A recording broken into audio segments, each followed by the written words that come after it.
bagiku ini. Terang bagiku ini, tangan Tuhan yang pegang. Mari kita berdoa. Sesungguhnya itulah yang kami percaya ya Tuhan. Tangan Tuhan yang kuat, teguh itu, yang memegang tangan kami, bahkan sampai kepada minggu terakhir di tahun ini. Sekalipun di tengah-tengah perjalanan hidup kami, banyak hal yang menjadi pergumulan yang kami alami. Tetapi sekali-kali Tuhan tidak pernah meninggalkan kami. Karena itu Tuhan, ketika kami boleh diundang Tuhan untuk datang ke rumah Tuhan hari ini di minggu terakhir di tahun ini, kami telah mengagungkan Tuhan. Dan sebentar lagi kami akan belajar sebagian dari firman Tuhan. Berbicaralah kepada setiap kami ya Tuhan. Sesungguhnya kami siap untuk mendengarkan. Di dalam nama Tuhan Yesus kami berdoa dan bersyukur. Amin. Shalom jemaat yang kasih dalam Tuhan. Senang sekali kita boleh berjumpa di minggu terakhir di tahun 2024. Kita akan memikirkan sebuah tema yaitu Fajar Baru dengan Kekuatan Baru.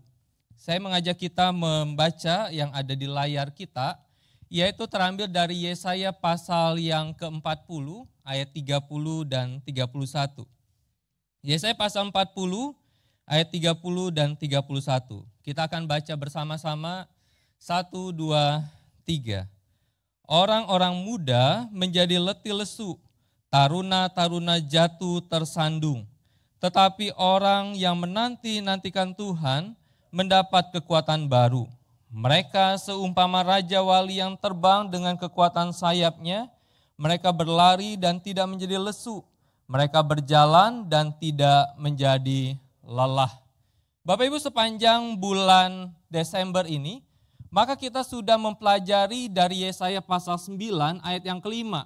Ketika bicara tentang nubuatan yang disampaikan oleh Nabi Yesaya berkaitan dengan Mesias itu. Dan kita tahu tentang setiap jabatan atau status yang diberikan kepada Sang Mesias. Dan kita sudah renungkan itu sepanjang 4 minggu di bulan Desember ini. Dan ketika kita menutup tahun ini di minggu terakhir di tahun 2024, maka kita akan belajar tentang Yesaya pasal 40. Ada sesuatu yang berbeda ketika kita melihat akan Yesaya pasal yang ke-40 dibandingkan dengan Yesaya pasal yang pertama sampai dengan pasal yang ke-39. Kenapa? Karena di dalam Yesaya pasal pertama sampai 39 itu berbicara tentang orang-orang Yehuda bergumul dengan kerajaan Asyur. Mereka bergumul apakah mereka harus menyerah dan kemudian membayar upeti kepada kerajaan Asyur, atau mereka bersekutu dengan kerajaan Mesir melawan kerajaan Asyur. Tetapi di dalam pasal yang ke-40, mereka tidak lagi bergumul dengan kerajaan Asyur, tetapi mereka berada di pembuangan di Babel. Mereka sudah dikalahkan oleh kerajaan Babel dan mereka diangkut ke pembuangan di Babel. Sehingga ketika kita membaca pasal yang ke-40 ini, maka kita harus punya konsep berpikir bahwa mereka sudah ditarik pergi, keluar dari tanah mereka, ke sebuah tempat asing bagi mereka. Sehingga kita bisa melihat status mereka budak. Tetapi mereka adalah umat pilihan Allah. Tetapi umat pilihan Allah, tetapi mereka juga adalah budak. Sebuah situasi yang tidak menyenangkan. Kalau ketika mereka berhadapan dengan kerajaan Asyur, mereka masih berada di tanah perjanjian itu. Tetapi ketika mereka ada di Babel, mereka adalah budak. Mereka adalah budak, tetapi mereka adalah umat pilihan Allah. Umat pilihan Allah, tetapi dalam status mereka sebagai seorang budak. Di tengah-tengah situasi ini, maka Yesaya menyampaikan apa yang dia ingin katakan. Dia coba mengutip apa yang menjadi perkataan dari orang-orang Yehuda yang ada di pembuangan di Babel waktu itu. Yesaya berkata seperti ini, mengapa engkau berkata demikian, hai Yakub? Dan berkata begini, hai Israel, hidupku tersembunyi dari Tuhan. Menarik ya. Ketika dikatakan hidupku tersembunyi dari Tuhan. Dan hakku diabaikan Allahku. Mereka selalu memfokuskan keberadaan mereka, status mereka sebagai budak, mereka dikalahkan oleh Babel, mereka dibuang ke Babel, di dalam sebuah situasi bahwa mereka merasa Allah tidak memperhatikan atau membiarkan mereka tanpa keadilan. Mereka mengalami keputusasaan dan perasaan dilupakan oleh Tuhan. Itulah kondisi mereka.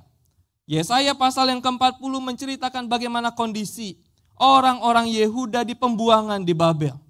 Pertanyaannya adalah siapa yang memperkatakan kalimat ini? Siapa yang berkata hidupku tersembunyi dari Allah? Siapa yang memperkatakan hakku diabaikan Allahku? Maka di dalam ayat yang ke-30 dikatakan orang-orang muda, taruna-taruna itu. Merekalah yang memperkatakan itu. Bapak Ibu, ketika kita bicara tentang orang-orang muda dan kemudian taruna-taruna, maka menggunakan dua kata yang berbeda. Tetapi menunjuk tentang sebuah karakter atau usia yang hampir mirip dengan sebuah harapan yang hampir mirip. Orang-orang muda menggunakan kata ne'arim di sana. Yaitu kelompok usia yang memiliki kekuatan fisik. Kelompok usia yang penuh dengan energi itu. Orang-orang muda. Kalau bicara tentang orang muda, rasanya tidak ada habisnya energi mereka. Bapak Ibu di sini atau teman-teman yang masih muda. Muda itu kita batasi umur berapa ya? 30 masih muda enggak? Masih lah ya. Anggap saja sampai usia 30 kita batasi. Ketika bicara tentang usia sampai 30, energi orang-orang muda itu rasanya tidak habis-habis. Makanya orang muda itu suka kalau tidur tengah malam itu rasanya enggak ada capeknya. Ketika melakukan aktivitas pekerjaan, satu pekerjaan rutin, ngambil pekerjaan rutin pekerjaan yang lainnya. Yang rasanya tidak ada waktu yang mereka membuat mereka lelah. Orang-orang muda adalah orang-orang yang punya kekuatan fisik, penuh dengan energi itu.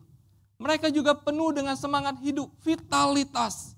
Mereka adalah sebuah generasi harapan bangsa, generasi penerus bangsa yang diharapkan akan melanjutkan akan kepemimpinan atau akan generasi orang-orang Yehuda waktu itu.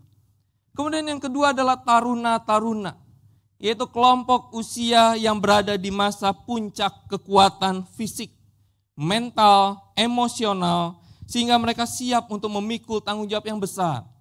Secara kemiliteran, mereka siap untuk menjadi para prajurit yang akan baik di Babel, ataupun ketika Tuhan keluarkan mereka kembali ke tanah perjanjian. Mereka siap untuk menjadi prajurit, untuk mengawal akan kerajaan Yehuda. Ataupun di dalam pekerjaan yang berat itu. Itulah orang-orang muda. Bahkan kalau kita baca di dalam Yesaya 3 ayat yang keempat, dikatakan di sana Tuhan akan mengangkat pemuda-pemuda menjadi pemimpin mereka. Dan dikatakan anak-anak akan memerintah atas mereka. Bapak Ibu, ketika kita melihat bagian ini, Tuhan sangat fokus kepada orang-orang muda. Tuhan katakan para pemuda akan menjadi pemimpin atas bangsanya. Anak-anak akan memerintah atas bangsanya. Begitu Tuhan menaruh harapan itu. Saya berpikir dan saya percaya, bukan hanya bagi orang-orang Yehuda, pentingnya peran orang-orang muda. Tetapi bagi setiap bangsa, keberadaan orang muda itu menjadi sesuatu yang penting. Beberapa hari yang lalu ketika Natal Kaleb ada tukar kado seperti itu ya. Dan kemudian saya lihat di depan ada koran berkaitan dengan orang-orang muda di Korea Selatan yang mereka tidak mau untuk menikah. Tetapi yang mereka inginkan adalah uang yang mereka terima, mereka foya-foyakan. Dan itu menjadi kekhawatiran bagi Korea Selatan. Bapak yang kasih dalam Tuhan, ketika kita melihat ini bagi setiap bangsa, orang muda itu menjadi menjadi sentral di dalam kehidupan berbangsa, termasuk Indonesia. Saya menerima data atau saya mendapatkan data tentang seperti apa sih usia dari 15 tahun sampai 60 tahun orang-orang di Indonesia. Makanya kita ingat bahwa 2045 setelah Indonesia 100 tahun merdeka, maka dikatakan kita akan menjadi generasi atau bangsa emas itu. Semoga seperti itu ya. Kita berdoa biarlah di tahun 2045 ketika kemerdekaan 100 tahun Indonesia. Betul-betul itu terjadi. Tetapi yang menjadi menarik adalah apa yang dikatakan oleh seorang menteri, Menko PMK.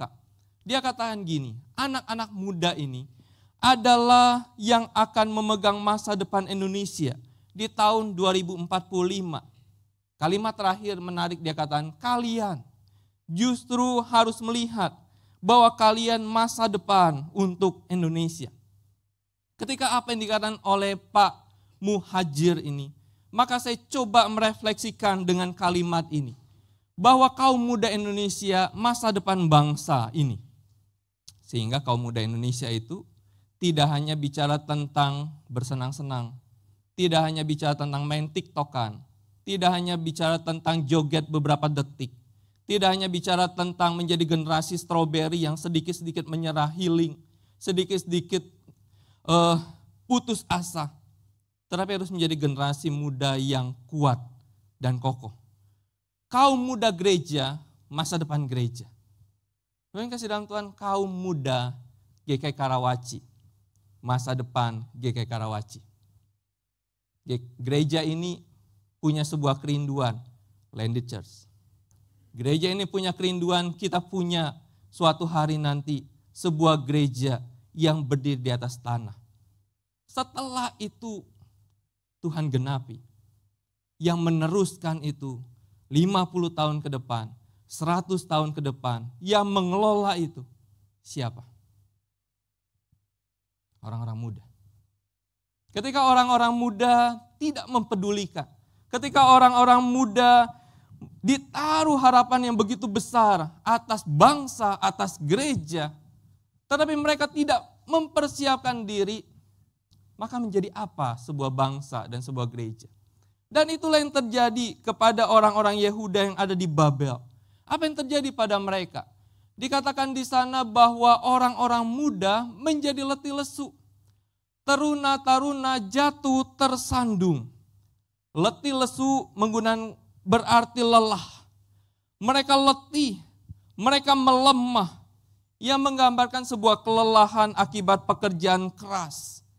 Kita tahu bahwa mereka orang-orang muda yang dibawa ke pembuangan di Babel, kondisi mereka mungkin tidak sebaik Daniel, Sadrak, Mesak, dan Abednego yang dipilih oleh raja untuk melayani di kerajaan yang punya jabatan tinggi. Mereka mungkin tidak sebaik itu. Mereka mungkin adalah orang-orang muda yang harus bekerja di ladang. Mereka mungkin ada orang-orang muda yang harus bekerja memelihara ternak dari kerajaan. Mereka mungkin ada orang-orang muda yang harus berjerih lelah untuk mendapatkan sebuah makanan. Mereka mengalami namanya pekerjaan yang keras itu, yang membuat mereka letih lesu. Perjalanan yang jauh. Mereka tidak tahu kapan mereka akan kembali ke tanah perjanjian. Mereka tidak tahu kapan mereka akan selesai dari perbudakan ini dan dibawa Tuhan untuk kembali ke tanah perjanjian tempat asal mereka. Sehingga itu membuat mereka lelah. Membuat mereka letih lesu tentang apakah mungkin saya menutup mata, dimakamkan, dikuburkan di tanah di mana saya dilahirkan. Mereka mengalami beban yang berat itu. Kemudian jatuh tersandung. Mereka tersandung, gagal, jatuh yang terus-menerus dengan kekuatan yang dimiliki. Itulah mereka. Itulah generasi muda yang mengalami situasi itu. Pertanyaannya adalah, apa yang menyebabkan? Apa yang menyebabkan orang-orang muda ini mengalami letih lesu dan jatuh tersandung? Ada satu kata yang terus diulang oleh Yesaya. Adalah mereka merasa ditinggalkan oleh Allah. Mereka merasa bahwa mereka mengalami keputusasaan dan perasaan dilupakan oleh Allah. Sehingga itu membuat mereka kehilangan harapan itu. Tubuh mereka boleh kuat. Tubuh mereka, fisik mereka boleh melakukan banyak hal. Tetapi perasaan mereka ditinggalkan oleh Tuhan, dilupakan oleh Tuhan, dibiarkan oleh Tuhan, tidak ditolong Tuhan. Membuat mereka letih lesu, membuat mereka terus jatuh, dan membuat mereka tidak punya harapan. Tuhan kasih dalam Tuhan ketika kita melihat akan hal ini. Apakah kita sedang mengalami keputusasaan dan perasaan dilupakan oleh Tuhan? Di tahun ini, 2024. Apakah kita merasa kita mengalami putus asa dan seakan-akan kita dilupakan oleh Tuhan? Atau mungkin kita katakan, Musa, saya baik-baik aja kok Musa. Situasi di 2024 saya nyaman-nyaman saja, pekerjaan saya baik, puji Tuhan. Anak-anak saya bertumbuh dengan sehat, puji Tuhan. Saya masih bisa tetap makan 3 kali sehari, puji Tuhan. Tetapi mungkin kita katakan, iya ya, 2024 bukanlah tahun yang menyenangkan untuk saya. 2024 bukanlah tahun yang membuat saya bisa tidur dengan nyenyak, bangun dengan nikmat, berjalan dengan santai. Tetapi 2024 adalah tahun yang berat untuk saya. Mungkin kita katakan itu. Mungkin kasih dalam Tuhan, 2024, anggota keluarga saya 2 yang masuk rumah sakit. Yang pertama adalah anak saya, Felix. H-1 sebelum Imlek. Kita tahu kalau Imlek punya anak kecil, sudah siap dengan beli baju baru. Kalau tradisi istri saya harus seragam seperti itu. Warnanya seragam, kemudian harus pokoknya semua bertiga itu harus seragam. Sudah beli baju. Sudah rencana mau kunjungi keluarga yang mana. Tetapi tiba-tiba H-1 anak saya berkata gini, Papi, Dedek sesak nafasnya. Dia bilang gitu. Dia bukan anak yang rewel. Kalau sakit sedikit dia nggak mungkin ngomong, tetapi dia akan tahan. Tetapi saat itu dia datang kepada saya, kemudian saya bilang gini, tenang Felix, coba tarik nafas, saya bilang. Hembuskan. Coba minum air anget, kan gitu ya orang zaman dulu gitu. Minum air anget, mungkin lega. Dia udah minum tuh. Sudah tarik nafas, berapa menit kemudian dia bilang, masih sakit. Kemudian saya katakan, udah, coba mungkin Felix berpikir, mungkin kurang tidur tadi malam. Coba pikir, mungkin itu yang menyebabkan sesak nafas. Dia bilang enggak bisa. Dia sampai nangis, dia kadang sesak ini. Bahkan dia katakan, Felix takut mati, Papi. Saya bilang, oke, kita ke dokter. Kami bawa ke rumah sakit, dan kemudian dibawa ke UGD, dikasih obat, disuruh pulang. 1-2 jam minum obat, dia bilang tetap masih sakit. Bawa lagi, akhirnya diopnam. Bawa rumah sakit, masuk rumah sakit. Beberapa bulan kemudian, istri saya masuk rumah sakit. 5 hari. Saat itu, di tahun ini, saya sedang proses kemendetaan. 7 bulan. Saya sedang tulis, berapa paper waktu itu? 7 paper. Sedang persiapan untuk ujian peremtoar, kependetaan. Tuhan izinkan itu. Ketika istri saya masuk rumah sakit, saya bilang sama Felix, tenang dek, kita bisa lewati ini. Tuhan pasti tolong mami. Dia pasti keluar. Bapak Ibu, banyak hal yang mungkin membuat kita berkata 2024 loh. Situasi yang tidak menyenangkan. Apakah saya berpikir bahwa anak saya akan masuk rumah sakit di tahun 2024? Enggak. Apakah saya berpikir bahwa istri saya akan masuk rumah sakit dan 5 hari di rumah sakit di tahun 2024? Tidak. Tetapi ketika itu terjadi, apakah saya kehilangan harapan kepada Tuhan? Tidak. Bapak kasih dalam Tuhan, tetapi seberapa banyak orang-orang yang merasa dilupakan Tuhan ketika mereka mengalami situasi-situasi yang tidak menyenangkan. Pujian ini adalah pujian yang mungkin dinyanyikan oleh orang-orang yang bergumul dengan kesulitan. Bapak Ibu tahu lagunya? Tahu ya? Kita nyanyi sama-sama ya. Ketika ku hadapi kehidupan ini, jalan mana yang harus ku pilih. Bapak Ibu pernah ketika menghadapi kesulitan, beban, kita memilih jalan mana sih yang harus kita pilih? Keputusan mana di antara dua jalan, banyak jalan itu yang kita harus ambil. Tetapi kemudian kita berkata, ku tahu ku tak mampu, ku tahu ku tak sanggup, hanya Kau Tuhan tempat jawabanku. Bapak Ibu, banyak hal di tahun ini mungkin membuat kita enggak mampu, tidak sanggup. Tetapi ketika kita tidak mampu dan tidak sanggup, apakah kita berkata, Tuhan, Engkau sudah tinggalkan akukah? Engkau tidak peduli kepada akukah? Dan kita berkata, aku putus asa melewati semuanya itu. Rick Warren berkata gini, ketika kita merasa ditinggalkan oleh Tuhan, namun tetap percaya kepadanya, meskipun perasaan kita tidak menentu, kita menyembahnya dengan cara yang mendalam.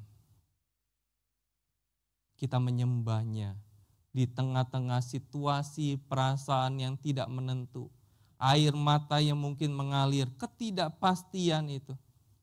Tetapi Rick Warren katakan, saat itulah kita dapat memilih untuk menyembahnya lebih mendalam.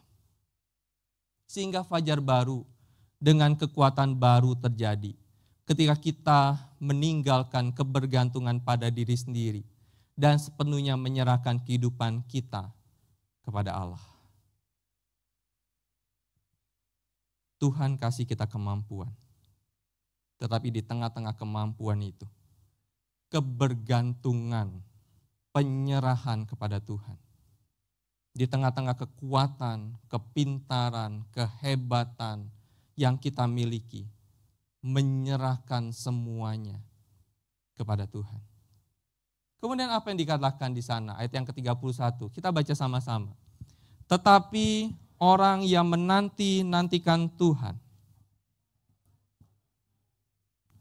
seumpama Raja Wali yang terbang dengan kekuatan sayapnya, mereka berlari dan tidak menjadi lesu, mereka berjalan dan tidak menjadi lelah.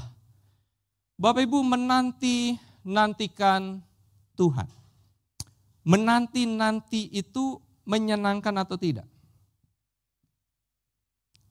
Tergantung. Kita menanti siapa dan menanti untuk apa. Betul kan ya? Anak-anak David misalkan, menantikan hari ulang tahun David menyenangkan atau enggak? Menyenangkan.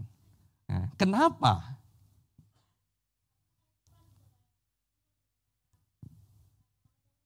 Panjang umur, betul. Anak kecil menantikan hari ulang tahunnya menyenangkan. Kenapa? Karena di hari ulang tahun orang tuanya kasih kue tar. Orang tuanya kasih surprise hadiah. Mungkin diajak makan enak di luar. Mungkin dibelikan sesuatu yang luar biasa. Dan ketika hari ulang tahun itu dinantikan dan ketika hari ulang tahun itu datang, itu adalah sebuah momen yang menyenangkan. Bapak Ibu yang sudah kerja, dapat THR itu, menantikan THR itu cair, menyenangkan atau tidak? Menyenangkan. Ya kan ya, menyenangkan. Kenapa menyenangkan?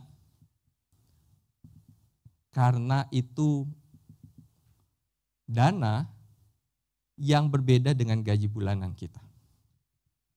Menyenangkan. Menanti-nantikan itu sesuatu yang menyenangkan ketika bicara tentang siapa dan apa. Lalu pertanyaan adalah menanti-nantikan Tuhan itu menyenangkan atau tidak? Bapak Ibu, menanti-nantikan itu bicara tentang memautkan, mengikatkan diri kita kepada Tuhan. Menanti-nantikan itu bukan hanya sekedar jongkok, nunggu, dan kemudian Tuhan datang atau enggak. Tuhan tolong atau tidak. Tidak. Menanti-nantikan itu adalah kita memautkan diri kita dengan Tuhan. kita membawa diri kita kepada Tuhan, kita menyerahkan diri kita kepada Tuhan, dan kemudian kita berkata, Tuhan, aku serahkan hidupku kepada Tuhan. Itu menanti-nantikan. Sehingga Tim Keller berkata gini, menantikan Tuhan adalah tindakan iman yang aktif, bukan tindakan iman yang pasif. Kita mempercayakan diri sepenuhnya kepada kedaulatan dan kasih Allah.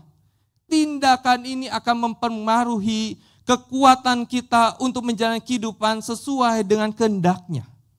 Itu menanti-nantikan. Tim Keller berkata menantikan Tuhan berarti mengakui kelemahan kita. Bapak Ibu, banyak orang tidak mau mengakui kelemahannya. Banyak orang termasuk gereja mengajarkan bahwa orang-orang Kristen jangan mengakui kelemahannya. Contohnya, ketika ditanya, apa kabar Bapak Ibu? Jawabannya apa biasanya? Baik. Dahsyat, luar biasa. Kenapa? Kalau bilang, apa kabar Bapak Ibu? Aduh, saya lagi enggak enak. Oh, enggak beriman. Enggak percaya sama Tuhan. Enggak percaya Tuhan sanggup tolong. Enggak. Tim Keller kata menantikan Tuhan berarti kita mengakui kelemahan kita. Memautkan diri kepada Tuhan berarti kita lemah. Di dalam kelemahan itu kita mau menyandarkan diri kepada pribadi yang kuat itu. Yaitu Tuhan. Dan bersandar sepenuhnya pada kekuatan dan anugerah Tuhan. Itulah menantikan Tuhan. John Calvin katakan gini, menantikan Tuhan merupakan tindakan aktif yang penuh iman. Ini tidak menunggu secara pasif, melainkan aktif untuk kita terus berdoa. Jadi kalau kita di dalam pergumulan, kita menantikan pertolongan Tuhan, bukan pasif. Tetapi di sana kita aktif, John Calvin katakan, untuk kita berdoa, untuk kita berharap, untuk kita menaati kehendak Allah. Memberikan kekuatan kepada orang percaya yang menaruh kepercayaannya kepada Tuhan. Dan digambarkan seperti burung Raja Wali yang terbang tinggi dengan kekuatan sayapnya. Bapak Ibu, burung Raja Wali adalah seekor burung yang unik yang seringkali dikutip, menjadi contoh di dalam Alkitab tentang bagaimana karakter dari burung Raja Wali ini.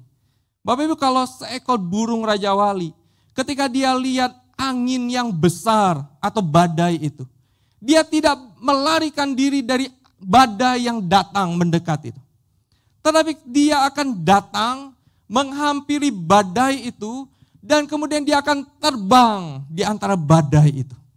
Dia akan mengepakkan sayapnya dan kemudian sayap itu dibuat kokoh, semakin kokoh, dan dia dengan badai itu membuat dia semakin bisa terbang lebih tinggi. Dia tidak lari ketika ada badai, tetapi dia semakin datang kepada badai. Dan dia semakin memperkuat terbangnya ketika ada badai itu. Ketika dikatakan di sana berlari dan tidak menjadi lesu, berjalan dan tidak menjadi lelah. Itu unik. Berlari tidak menjadi lesu. Berjalan tidak menjadi lelah. Kenapa bisa? Bapak Ibu yang suka lari, bukan lari dari kenyataan, tetapi olahraga lari. Kalau olahraga lari, orang yang belum pernah lari, maka orang itu 100 meter dia lari, itu udah ngos-ngosan. Tetapi ketika dia sudah rajin lari, tiap hari melatih dirinya untuk lari, 100 meter dia nggak akan capek. 1 kilo dia tidak akan capek. Ada seorang penatua kita, dia hobi lari. Setiap hari status yang saya lihat dia lari seperti itu ya. Saya lihat lari rutenya kemana seperti itu ya. Dia lari di foto seperti itu. Dan saya tanya berapa kilo larinya. Kemudian saya suka tanya, capek atau enggak lari? Dan dia katakan, ketika saya melatih diri saya dengan beberapa kilo, semakin saya melatih diri, semakin saya tidak merasa lelah dan capek. karena saya melatih diri. Jarak tetap sama. Kondisi tetap sama. Tetapi tubuhnya dilatih untuk terus melawan rasa lelah itu. Dan dia bisa melewati itu. Dan terlatih. Bapak Ibu, banyak orang seringkali mau lari dari masalah. Di dalam pokok doa yang kita panjatkan kepada Tuhan, yang seringkali kita doakan kepada Tuhan adalah minta Tuhan selesaikan masalah kita. Betul atau betul? Ketika kita sedang sakit atau anak kita sedang sakit, yang kita minta sama Tuhan adalah Tuhan cepat-cepat selesaikan masalah sakit kita atau anak kita.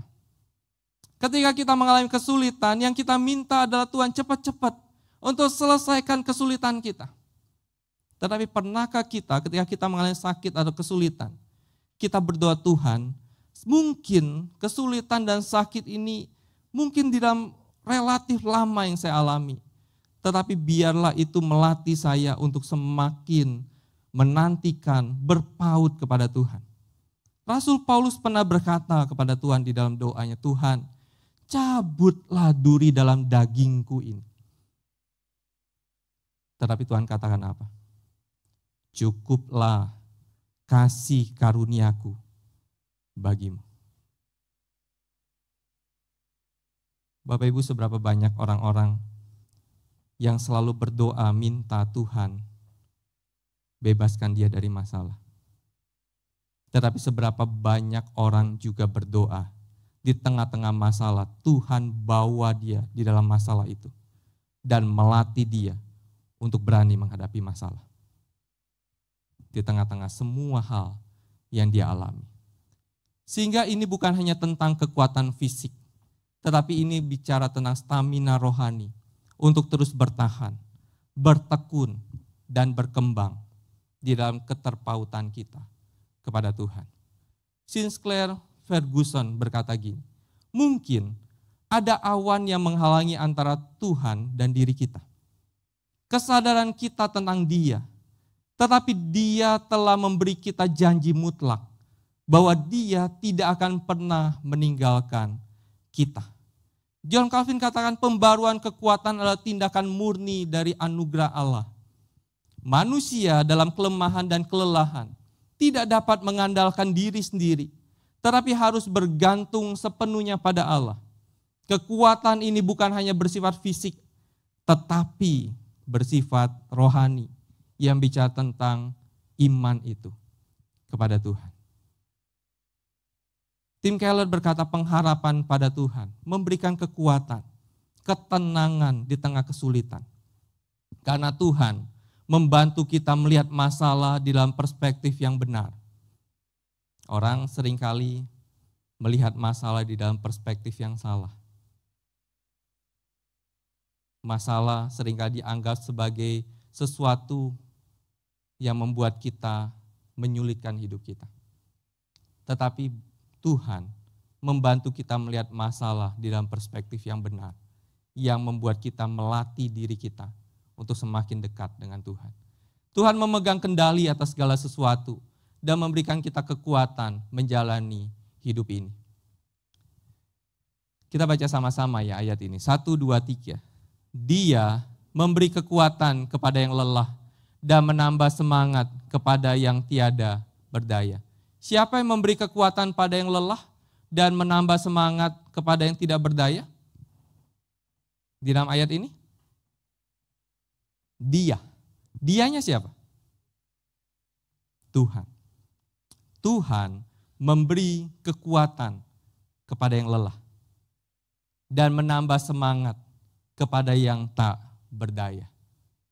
Tim Keller katakan kita tidak dipanggil untuk berpura-pura menjadi kuat dan hebat, untuk membuat Kristus terlihat menarik.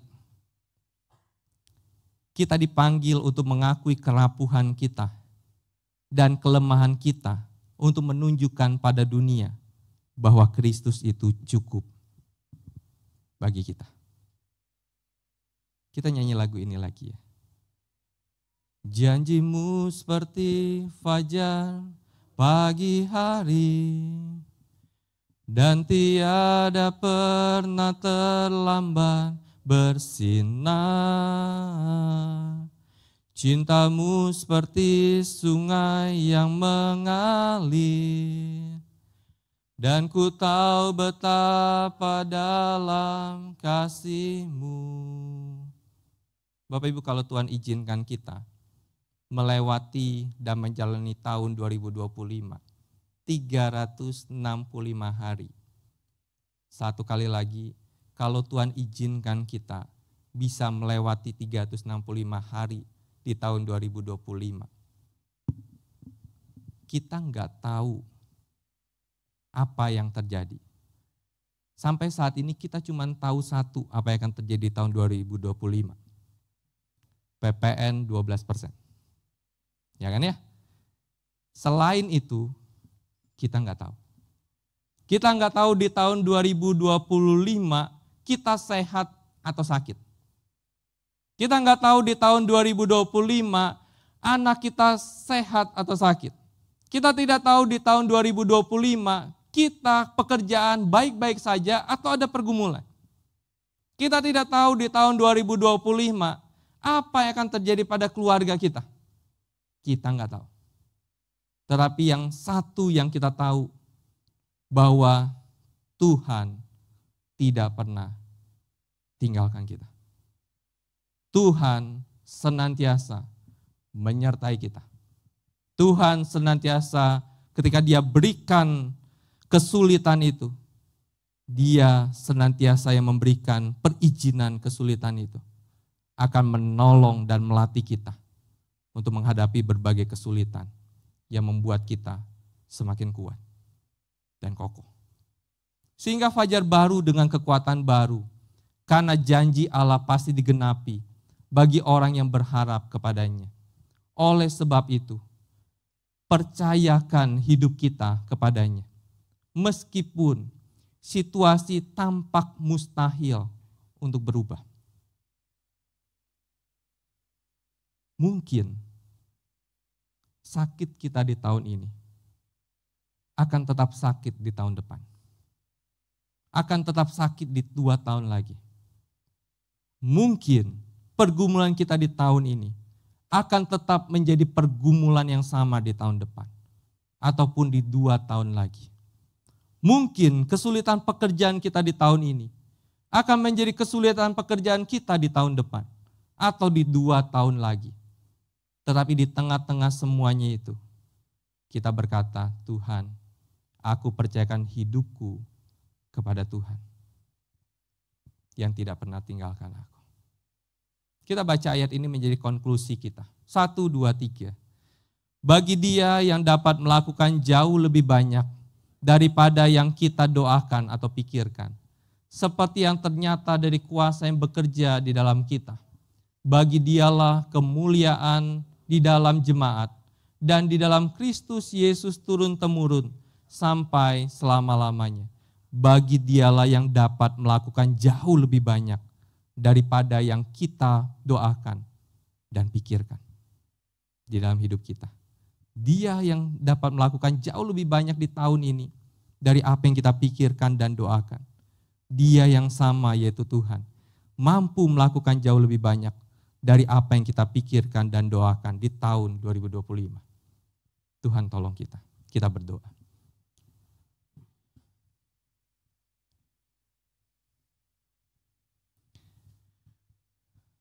Tuhan, kami bersyukur kepada Tuhan. Tuhan yang boleh sertai kami sampai pada minggu terakhir di tahun ini. Tuhan yang sama yang telah melatih kami di tengah-tengah pergumulan, kesulitan, masalah yang kami alami. Tetapi sekali-kali Tuhan tidak pernah membiarkan kami. Tetapi Tuhan yang menghadirkan masalah dan mengizinkan masalah itu terjadi. Tuhan yang sama yang akan menolong kami melewati itu dan melatih kami untuk terus bersandar dan berharap kepada Tuhan.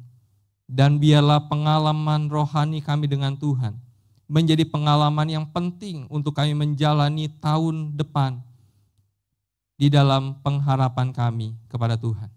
Terima kasih Bapa, dalam nama Tuhan Yesus kami berdoa dan bersyukur. Amin. Saya serahkan.